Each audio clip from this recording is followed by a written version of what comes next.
O tema central desta aula muito especial é a materialização do briefing, que é um instrumento fundamental, como você sabe, na criação de projetos de arquitetura e de interiores. O foco central desta aula está no mercado residencial, porque este é o mercado mais relevante para arquitetos e designers de interiores. Eu vou mostrar por que arquitetos e designers de interiores cometem erros graves na execução do briefing, com resultados trágicos para o desenvolvimento do trabalho, gerando atrasos na tomada de decisão do cliente e alterações que comprometem o tempo e os honorários cobrados pelo projeto.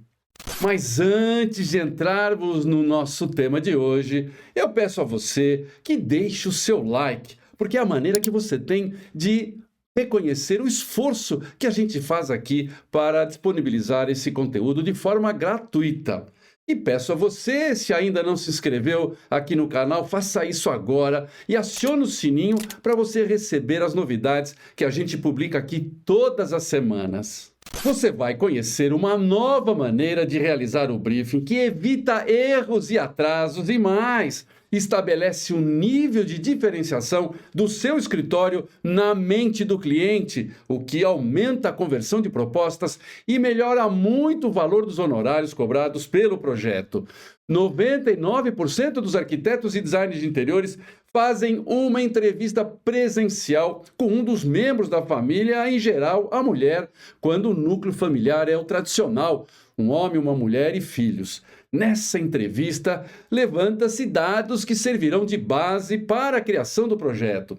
Esse procedimento traz 3 problemas graves. Atenção, porque vou explicar cada um desses problemas.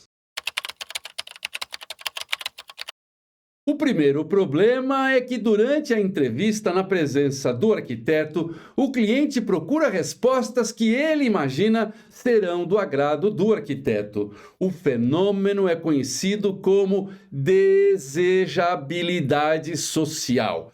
É um viés psicológico e comportamental que leva uma pessoa a responder perguntas ou a se comportar de forma a ser vista mais favoravelmente pelos outros, em especial por figuras de autoridade, aí no caso, o arquiteto. Esse comportamento geralmente ocorre de forma inconsciente ou semiconsciente, como um mecanismo de autoimagem e aceitação social. O segundo problema é a exclusão dos demais membros da família no processo de levantamento de necessidades. As informações recolhidas junto a uma só pessoa, com alta probabilidade, podem não representar o pensamento de todos os usuários. Com informações parciais ou equivocadas, você parte para o desenho e na fase de aprovações, aí já com todos os usuários presentes, surgem objeções que acarretam alterações e perda de tempo. E o terceiro problema é a realização da entrevista através de uma conversa, onde o arquiteto pergunta e o cliente responde.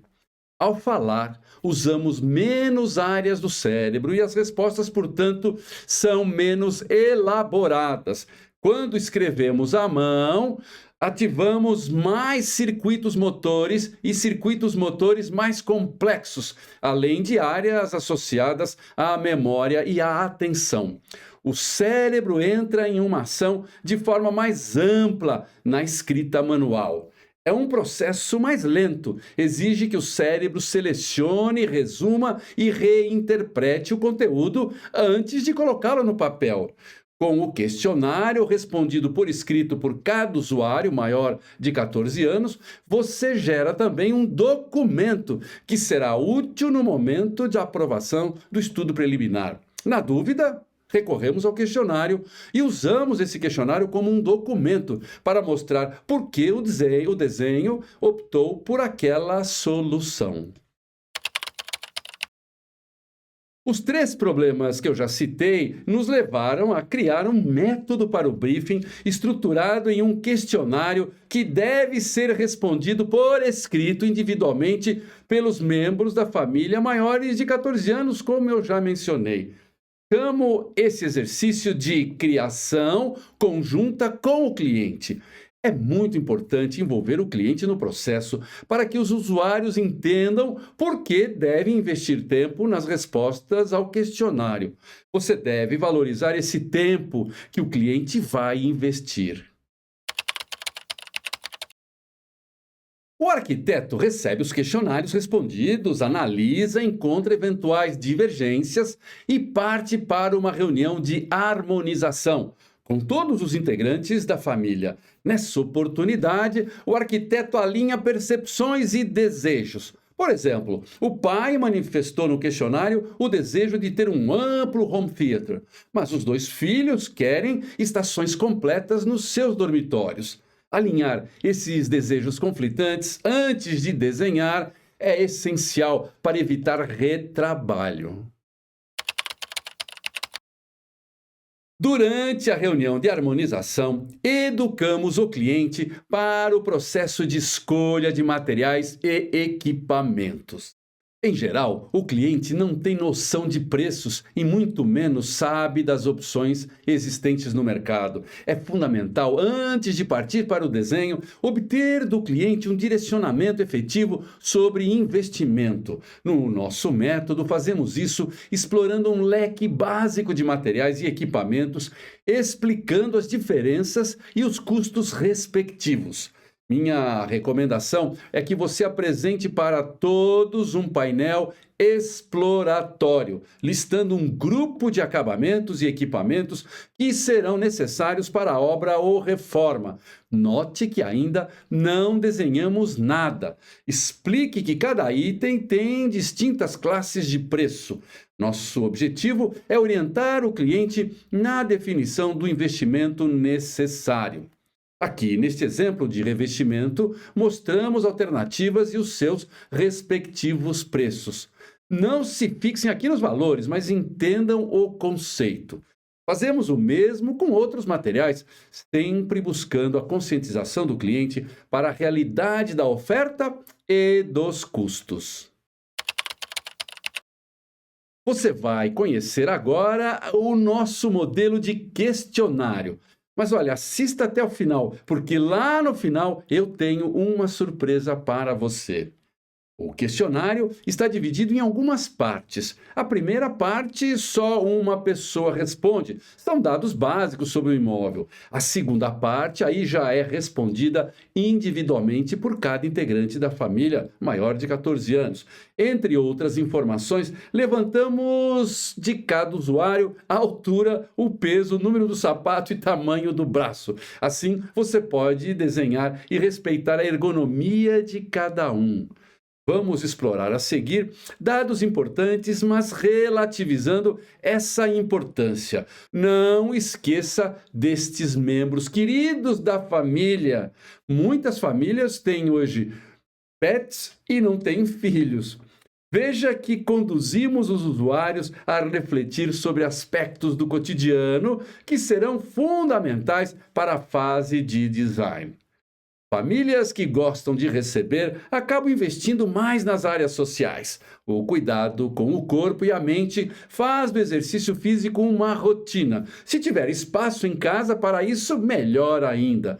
Veja que não fazemos perguntas diretas, queremos entender a emoção e as memórias associadas a cada ambiente. Por isso, conduzimos os usuários em uma viagem especial.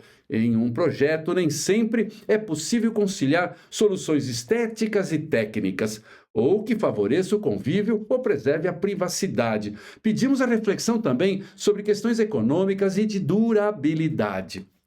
Aqui nossa intenção é conhecer preferências, mas não deixamos de explorar como é o perfil de cada um no processo de tomada de decisão. Entender esse perfil vai nos ajudar no processo de aprovações. A resposta a uma questão indireta vai nos orientar nesse sentido. Jamais pergunte qual o estilo preferido. As pessoas têm informações muito díspares sobre esse assunto. Explore esse território com imagens que vão facilitar o entendimento do que representa estilo para o cliente. Vamos complementar o briefing com um checklist. Nesta planilha, você identifica as necessidades, já define uma especificação preliminar a partir das condições existentes e o tipo de material que existe, que vai ser mantido pela família. E você cria também um fluxo de trabalho dentro do escritório. A planilha contempla todas as frentes do projeto e tem abas para cada ambiente que constará do projeto. Tudo bem organizado em um único documento. Espero que você tenha gostado desta aula especial. Se gostou, deixe o seu like e mande um link para um colega assistir. Falei que tinha deixado uma surpresa para o final. E aqui vai. Mande a mensagem questionário no WhatsApp que aparece aí na sua tela e eu envio o questionário e o checklist para você sem nenhum custo. Obrigado por sua audiência e até o nosso próximo vídeo.